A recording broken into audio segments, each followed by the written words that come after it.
double crochet starts with chain 3, which counts as your first double crochet. Turn your work. That chain 3 counts as the stitch for this first stitch here, so we'll work our next double crochet in the next stitch. So yarn over your hook, insert your hook in the next stitch, yarn over, pull up a loop. You now have 3 loops on your hook. Yarn over, pull through 2 loops on your hook. Yarn over, pull through 2 loops on your hook. Let's do that again. Yarn over, insert your hook in the next stitch, yarn over, pull up a loop, yarn over, pull through 2 loops on your hook, yarn over, pull through 2 loops on your hook. That's the double crochet. This is extended double crochet.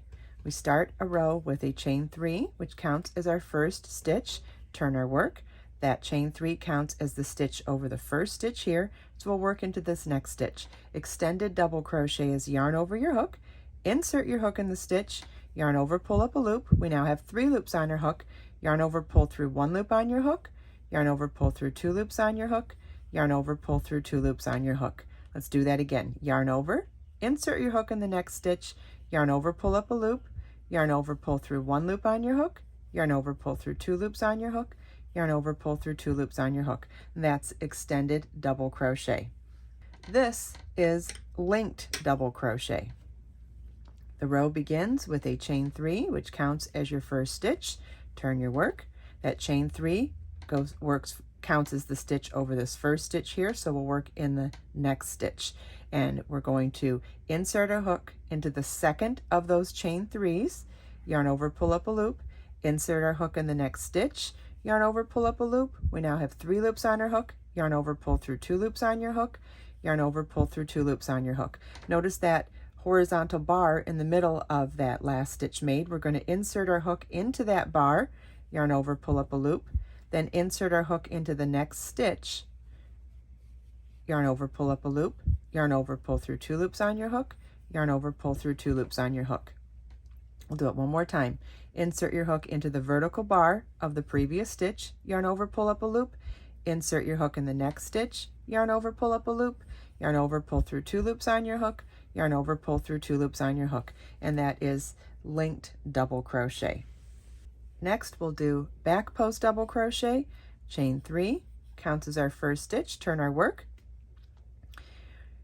Back post double crochet is yarn over your hook, insert your hook from back to front to back around the post of the next stitch, yarn over, pull up a loop, yarn over, pull through 2 loops on your hook, yarn over, pull through 2 loops on your hook. Let's do that again. Yarn over, insert your hook from back to front to back around the post of the next stitch, yarn over, pull up a loop, yarn over, pull through 2 loops on your hook, yarn over, pull through 2 loops on your hook. Front post double crochet begins with the chain 3. Turn your work. Yarn over your hook, insert your hook from front to back to front around the post of the next stitch, yarn over, pull up a loop, yarn over, pull through 2 loops on your hook, yarn over, pull through 2 loops on your hook. Let's do that again. Yarn over, insert your hook from front to back to front around the post of the next stitch, yarn over, pull up a loop, yarn over, pull through 2 loops on your hook, yarn over, pull through 2 loops on your hook, and that's front post double crochet. Foundation double crochet starts with a chain 3, yarn over your hook, insert your hook in the 3rd chain from your hook, yarn over, pull up a loop. We now have 3 loops on our hook, yarn over, pull through 1 loop on your hook, yarn over, pull through 2 loops on your hook, yarn over, pull through 2 loops on your hook. Notice how that yarn over, pull through 1 loop on your hook created this bar here. That's where we're going to work our next stitch.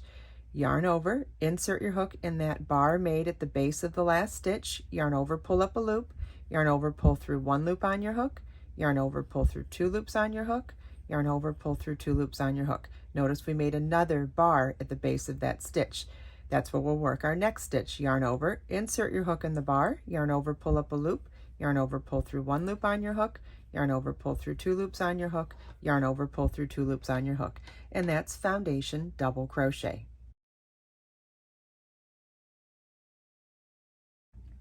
Okay, so now let's compare all of these different variations of double crochet. So let's start with the regular double crochet here and compare it to the linked double crochet and the extended double crochet. First of all, you can see that regular double crochet and extended double crochet, obviously these stitches are taller. So with the same amount of stitches and same amount of rows, you can see that this is quite a bit taller and therefore gives you a little bit more of a lacier open hole effect. So you can see the holes here in the regular double crochet and see they're a little bit longer and more open in the extended double crochet as well. Now let's compare double crochet with the linked double crochet. Same width, same number of stitches, same number of rows. Maybe linked is a little bit taller, but not significantly so. And let's get that the right side. So here are those open holes in the regular double crochet. Does not exist in the linked double crochet. So if you're looking for a stitch that is more dense or more solid than a traditional double crochet, this is definitely the way to go. That's the linked double crochet. And you can see it's pretty much the same gauge, maybe a slightly taller, same width though, but definitely a more solid fabric. Then here, let's go back to getting, here's the regular double crochet again, and then here are the post stitches. So not only do the post stitches shrink in height, but they also shrink in width. And I did it in two different ways. This may sound confusing, but bear with me for a second. If you're working all front post double crochet in rows, you're ending up working on the right side and wrong side of the fabric, and same goes if you do every row and back post double crochet. So you'd end up getting a fabric that looks like this, which is alternating looking back post and front post on right side and wrong side, which also gives you a reversible fabric. However, if you want a fabric to look like front post double crochet all on the right side, and or a fabric where it shows back post double crochet all on the right side or wrong side fabric, this is actually alternating rows of front post and double crochet, whereas this is not. It's kind of the opposite of what you might have guessed. But notice how much thicker the fabric is, how much more dense the fabric is compared to the regular double crochet. Lots of great applications for this, for wintry outerwear, home deck, all sorts of reasons why you might want a dense fabric. Let's also compare this to the linked double crochet, because we also said that this was a more dense fabric, but that would be medium density compared to the post stitches being a much more dense fabric.